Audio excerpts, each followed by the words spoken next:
Merhaba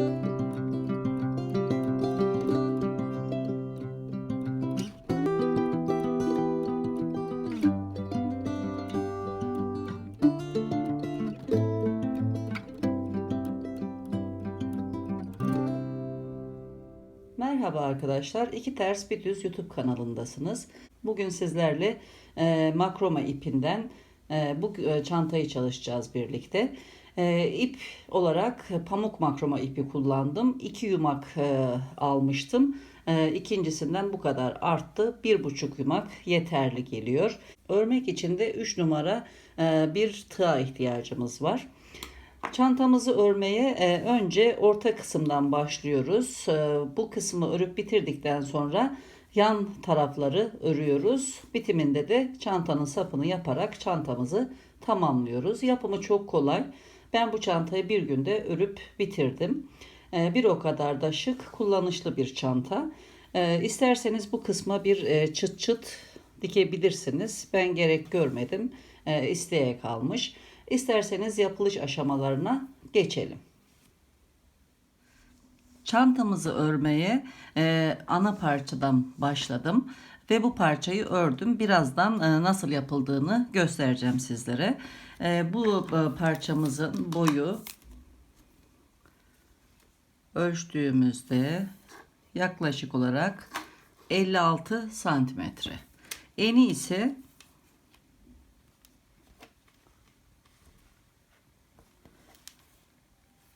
18 santimetre. Bu parçayı bu şekilde katlıyoruz ve yan parçaları daha sonra örerek birleştiriyoruz arkadaşlar. En sonunda da sapı öreceğiz. Şimdi bu parçamızın nasıl örüldüğünü göstermek istiyorum. İlmek alıyoruz.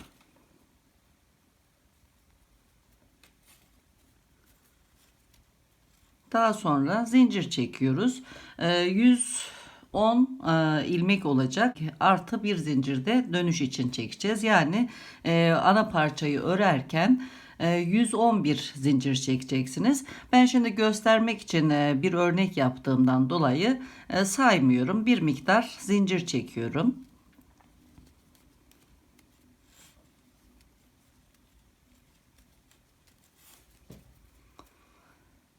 Birinci değil ikinci zincire batıyorum şu şekilde ve sık iğne yapıyorum. Sıramızın sonuna kadar her zincirin içerisine batarak sık iğne çalışıyoruz ilk sırada.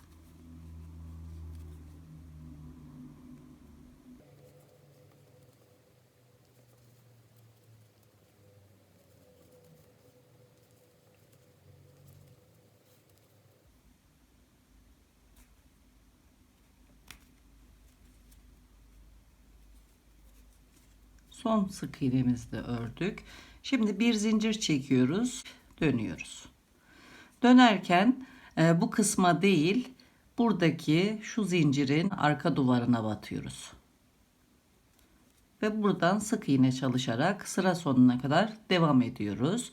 Öndeki değil, arka duvarını alıyoruz ve bu şekilde sıra sonuna kadar örüyoruz.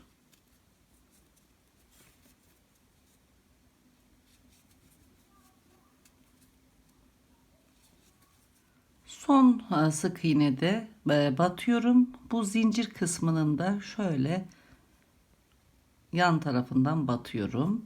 İkisini birlikte alıp sık iğneyi çalışıyorum. Tekrar bir zincir çekip dönüyorum. Dönerken yine arka duvara batıp sık iğne çalışmaya devam ediyorum.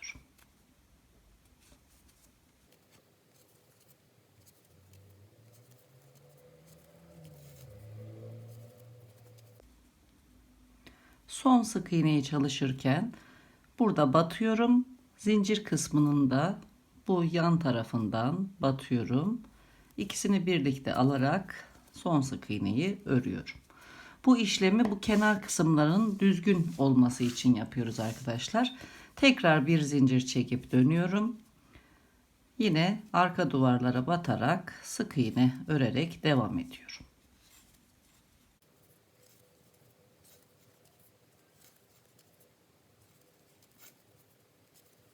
Yine son sık iğneyi çalışacağımız yere batıyorum.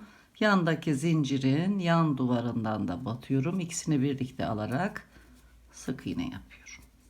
Bu şekilde örme işlemini devam ettiriyoruz. Görüntüsü bu şekilde olacak. 110 ilmek çalışıyoruz. 56 santimetre boyunda, 18 santimetre eninde çalışalım. Daha sonra yan kısımları çalışırken tekrar görüşeceğiz. Çantanın bir kenarını ördüm. İkinci kenarını birlikte öreceğiz. Ana parçayı şu şekilde tam ortadan ikiye katlayıp bir işaret yerleştirdim orta kısmına. Bu kısımda 55 sık iğne, diğer kısımda da 55 sık iğne var. Daha sonra bir ilmek alıyorum.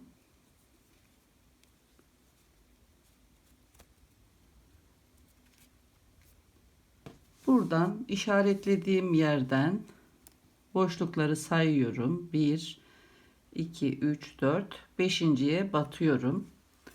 İlmeğimi buradan çıkartıyorum. Bir zincir çekiyorum ve devamında 12 sık iğne örüyorum. Örerken bu kuyruğu da araya alıyorum.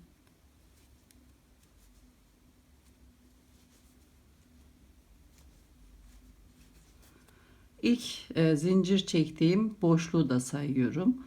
1, 2, 3 oldu. 4, 5, 6, 7, 8, 9, 10, 11, 12. Şimdi bir zincir çekiyorum, dönüyorum. İkinci sırada kafes çalışacağız arkadaşlar. Tığımın başını doluyorum. 1, 2, üçüncüye batıp ikili trabzan çalışıyorum. Bir zincir çekiyorum. Bir boşluk atlayıp yanındakine batıp bir ikili trabzan daha çalışıyorum. Bundan sonra bu şekilde çalışacağım. Bir zincir çektim, bir boşluk atlayıp yanındakine batıyorum. Bir boşluk atlıyorum.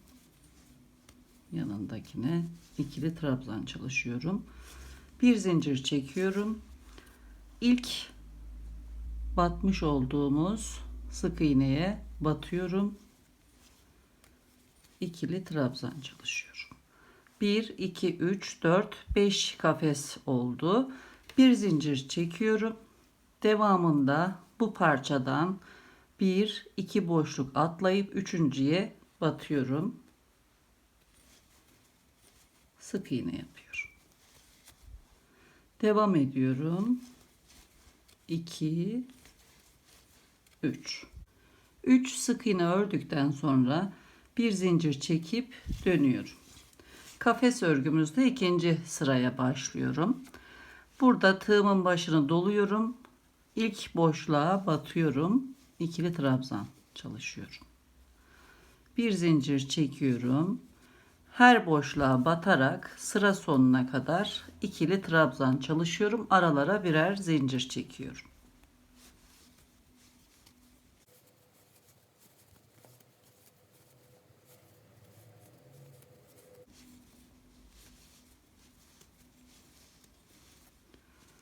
Bir, iki, üç, dört, beş, altı kafes oldu. Alt kısımda da 1, 2, 3, 4, 5, 6 kafes vardı. Bu kısmı bağlarken bir kafes daha oluşacak arkadaşlar. Her sırada buradaki kafes sayısı birer artacak. Şimdi bir zincir çekiyorum. Buradan yan tarafa bağlayacağım bu kısmı. En son batmış olduğum yerden itibaren 1, 2 boşluk atlıyorum. Üçüncüye batıp sık iğne çalışıyorum. 1, 2, 3. Bir zincir çekiyorum. Dönüyorum. Şimdi bu üçüncü sırada 8 tane kafes oluşacak arkadaşlar. Bir zincir çektim. Boşluğa batıp ikili trabzan çalışıyorum. Birer zincir çekerek her boşluğa batarak sıra sonuna kadar devam ediyorum.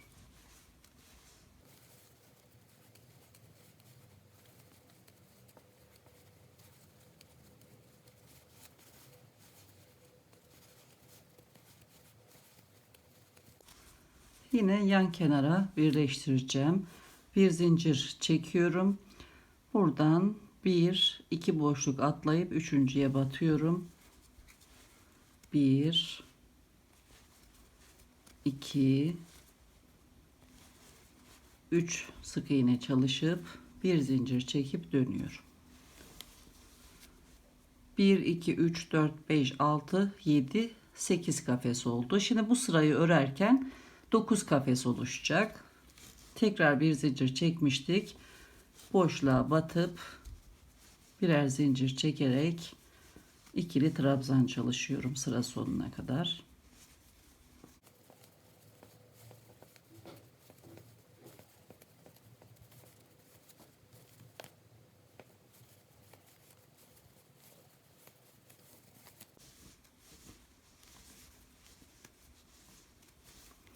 Sıra sonuna geldim. Bir zincir çekiyorum. Yine buradan son batmış olduğum yerden itibaren 1 2 boşluk atlayıp üçüncüye batıyorum. 1 2 3 sık iğne örüyorum. Bir zincir çekip dönüyorum. Yine boşluklara batarak kafes örgüsüne devam ediyorum.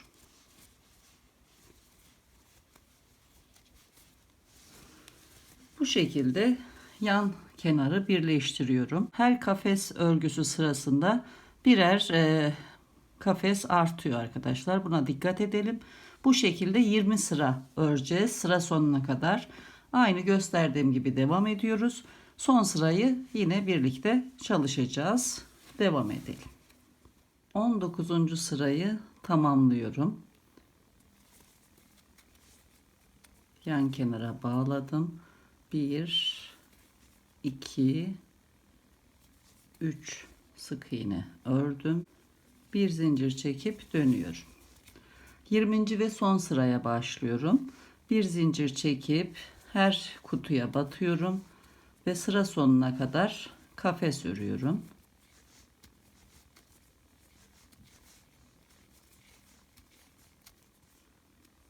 Son sırayı tamamlıyorum. Son sık iğneye batıp kaydırma yaparak kenarı bağlıyorum. Çantanın yan bölümlerinin örme işlemini tamamlamış oldum. Şimdi zincir çekerek çantamızın saplarını çalışmaya başlayacağım. Şimdi zincir çekiyorum.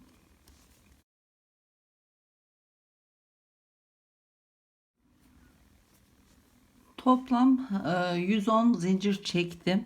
Şu şekilde zincirimin yönünü düzeltiyorum kıvrılmaması için.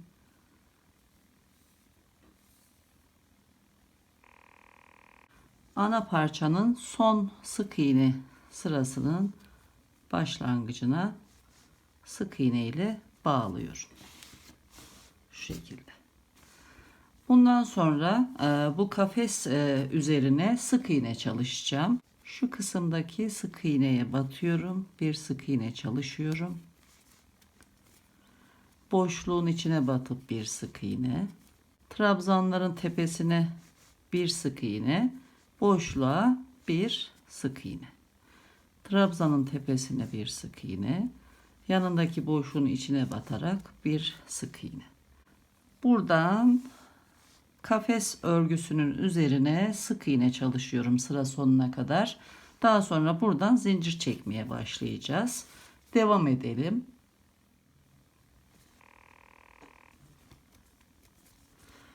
Şimdi ikinci sap için zincir çekmeye başlıyoruz. 110 zincir çekiyorum. 110 zincir ördüm. Düzeltiyorum zincirimin yönünü.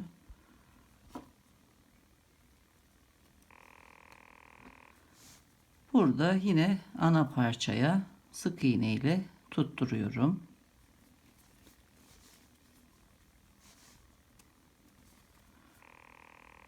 Devamında sık iğne örmeye devam ediyorum.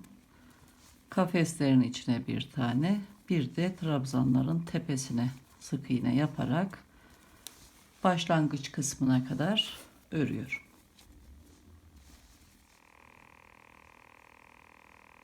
İlk başlangıç sırasına geldim.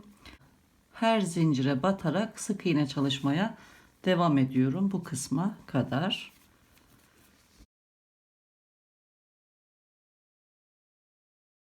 Şu şekilde kaldırıp batıyoruz. Bu kısım sarkmasın diye. Yanındakine batıyorum aynı şekilde.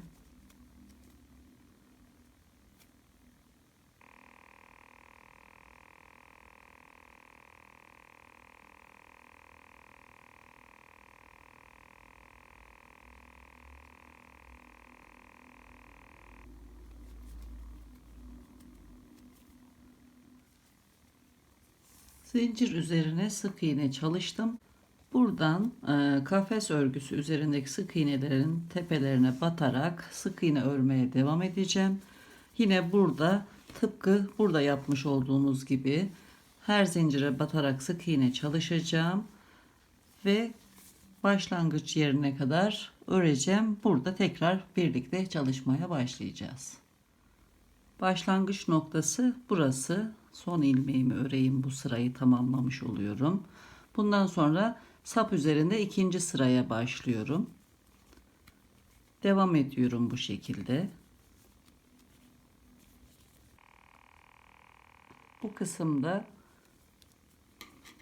ilk başlangıç yerime bir işaret yerleştiriyorum. Bu sırada dahil olmak üzere iki sıra örüyorum ve bitiş noktasında tekrar birlikte olacağız. Nasıl kapatacağımı göstereceğim. İki sıra örelim. Örme işlemini tamamladım. Son sık iğneyi örüyorum. İşaret koymuş olduğum yere geldim. Buradan hayracımı çıkartıyorum önce. İpi kesiyorum.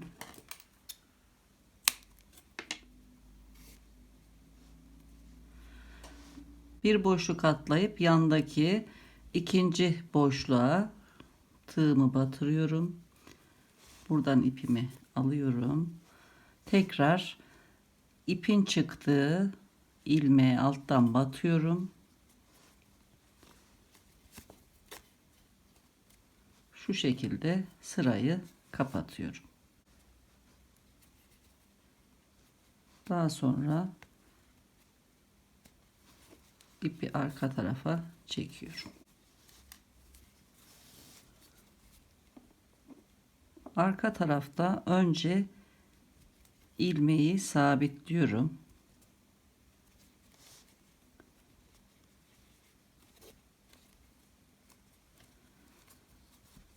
İlmeklerin arasından geçirerek ipi temizliyorum.